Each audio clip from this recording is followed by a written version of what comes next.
शमूएल भविष्यवक्ता की पहली पुस्तक अध्याय 4। शमूएल भविष्यवक्ता की पहली पुस्तक अध्याय 4। और शमूएल का वचन सारे इस्राएल के पास पहुंचा, और इस्राएली पलिश्तियों से युद्ध करने को निकले, और उन्होंने तो एबेनेजेर के आसपास छावनी डाली, और पलिश्तियों ने आपेक में छावनी डाली। तब पलिश्तियों ने इस्राएल के विरुद्ध पांति बांधी, और जब घमासान युद्ध होने लगा, तब इस्राएली पलिश्तियों से हार गए, और उन्होंने कोई 4000 इस्राएली सेना के पुरुषों को मैदान ही में मार डाला।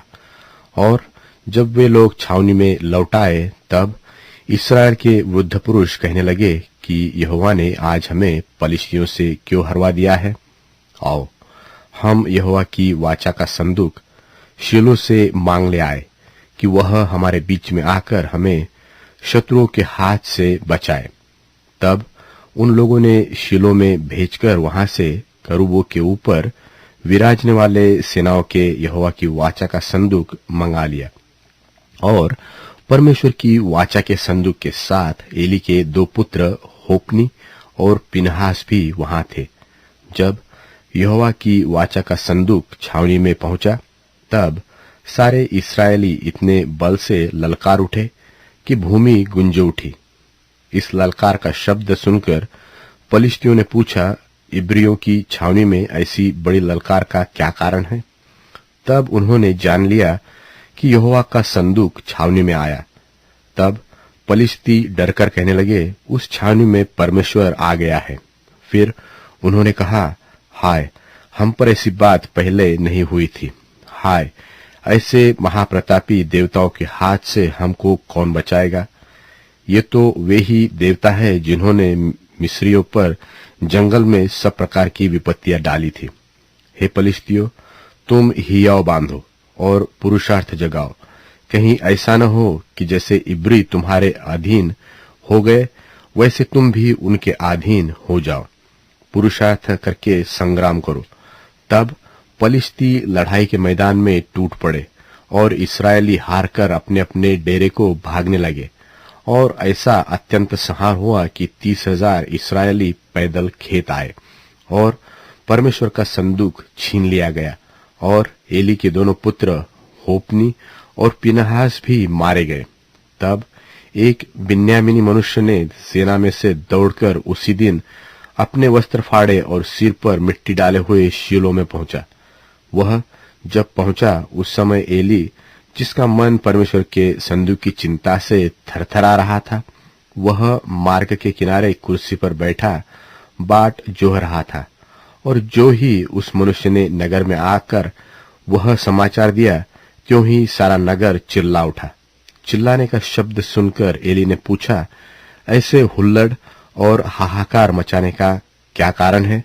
और उस मनुष्य ने झट जाकर एली को पूरा हाल सुनाया। एली तो 98 वर्ष का था, और उसकी आंखें धुंधली पड़ गई थी, और उसे कुछ सूझता न था। उस मनुष्य ने एली से कहा, मैं वही हूं जो सेना में से आया हूं, और मैं सेना से आज ही भाग आया। वह बोला, हे मेरे बेटे, क्या समाचार है? उसने समाचार देने वाले ने उत्तर दिया कि इस्राएली पलिश्तियों के सामने से भाग गए हैं, और लोगों का बड़ा भयानक संहार भी हुआ है, और तेरे 2 पुत्र होप्नी और पिनहास भी मारे गए, और परमेश्वर का संदूक भी छीन लिया गया है।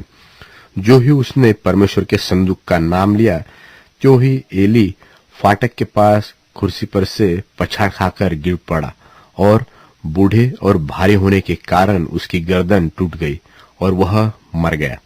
उसने तो इस्राएलियों का न्याय 40 वर्ष तक किया था। उसकी बहू पिनहास की स्त्री गर्भवती थी, और उसका समय समीप था। और जब उसने परमेश्वर के संदूक के छीन लिए जाने और अपने ससुर और पति के मरने का समाचार सुना, तब उसको जच्चा का दर्द उठा, और वह दुहर गई, और उसके एक पुत्र हुआ।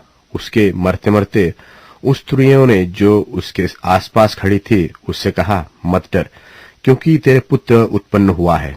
परंतु उसने कुछ उत्तर न दिया, और न कुछ ध्यान दिया और परमेश्वर के संदूक के छीन लिए जाने और अपने ससुर और पति के कारण उसने यह कहकर उस बालक का नाम इकाबोद रखा कि इस्राएल में से महिमा उठ गई।